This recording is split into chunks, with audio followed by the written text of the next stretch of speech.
Back in 2008, this game already had a mod that felt like a whole new game. Gostown Paradise was a huge tropical island map that many players either never tried or completely forgot about. Because this was not just another small map edit or a few new buildings placed somewhere outside San Andreas. It was a completely new world made for players who simply wanted to leave the original map behind and explore something different. The island itself was around 30% of the size of San Andreas, which was already insane for a fan-made project from that time.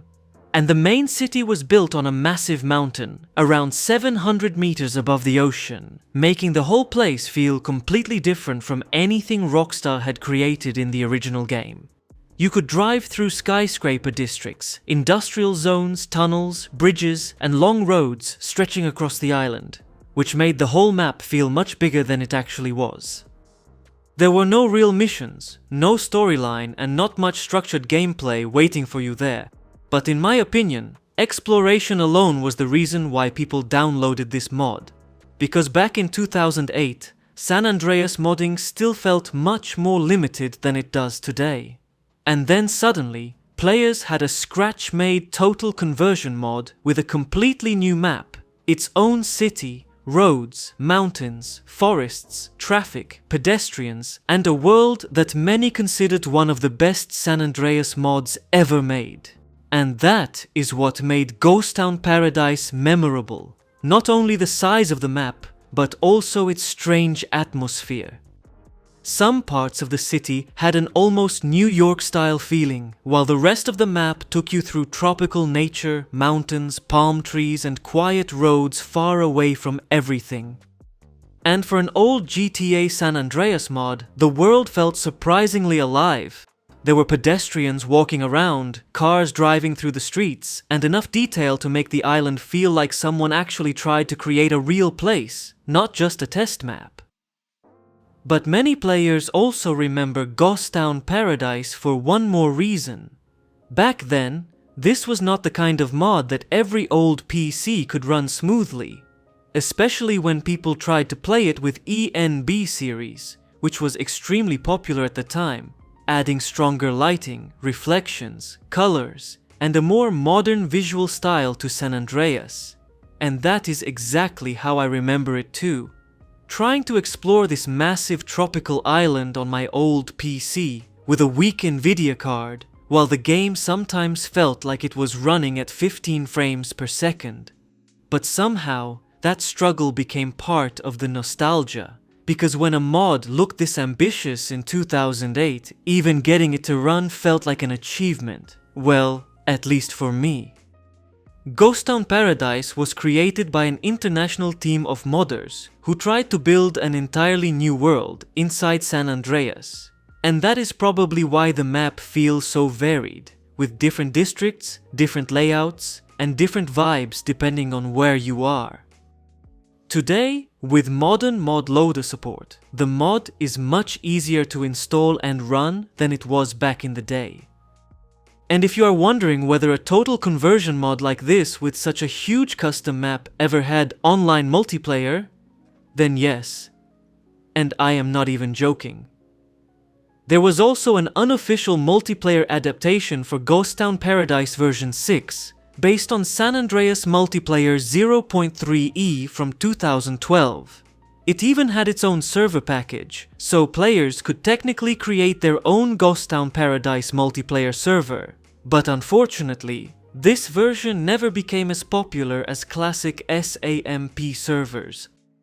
And what makes this mod even more interesting is that Gostown Paradise did not completely disappear after San Andreas. Over the years, the map was also adapted for GTA 4 and later even ported to GTA 5, so players who prefer the newer HD Universe games can still find different versions of this island today. But for San Andreas, the original dream never fully continued the way some players expected. There were plans and mentions of Gostown Paradise version 7, but the mod mostly remained remembered through version 6. And honestly, it is hard not to imagine what this island could have become with a full storyline, side activities, and missions. For me, Gostown Paradise is not just another old mod. It is a piece of my childhood and a piece of GTA modding history from the 3D era. And while making this video, I actually managed to run the original full installation of Gostown Paradise, not just the modern mod loader version. And honestly, this version has a completely different feeling. It has its own HUD, different clothes for CJ, replaced vehicle models, stronger shadows, car reflections, and that classic ENB series visual style that many GTA players were using back then. But what surprised me the most was the vegetation. In the original installation, some palm trees and plants are visible from much farther away, so the whole island feels more dense, more tropical, and much closer to how I remember it from old screenshots and videos. With the distant palms, tropical roads, custom cars, and heavy early 2000s visual effects, it almost gives me the same vibe as the first Just Cause game. But let me know what you think. To be honest, just driving around this island is still strangely relaxing. You can find small roads hidden in the hills, quiet tropical areas, and even places like a small abandoned base or a house with a swimming pool. Sadly, because the mod was never fully finished, this house does not work as a real safe house. There is no interior, and you cannot save the game there. But even places like this make the island feel like it was supposed to become something much bigger. I also remember spawning a Hydra back in the day, flying above the whole island, and trying to see every corner of the map from the sky, at 15 frames per second, if my PC was feeling generous. And yes, saying that out loud makes me feel old. Anyway, now I understand why my old PC was struggling so badly when I tried to run this mod back in the day. And I think this is the reason why I still remember this mod so clearly. It was not just about the map itself. It was about that feeling of discovering something new, massive, strange, and unexpected inside my favorite game. I even remember trying to create my own multiplayer server just so I could play Gostown Paradise with my friends. And even after all these years, I can understand why some players still call Gostown Paradise one of the most beautiful total conversion mods from the golden age of San Andreas modding. Because even with its unfinished areas and old school limitations, there is still something special about it.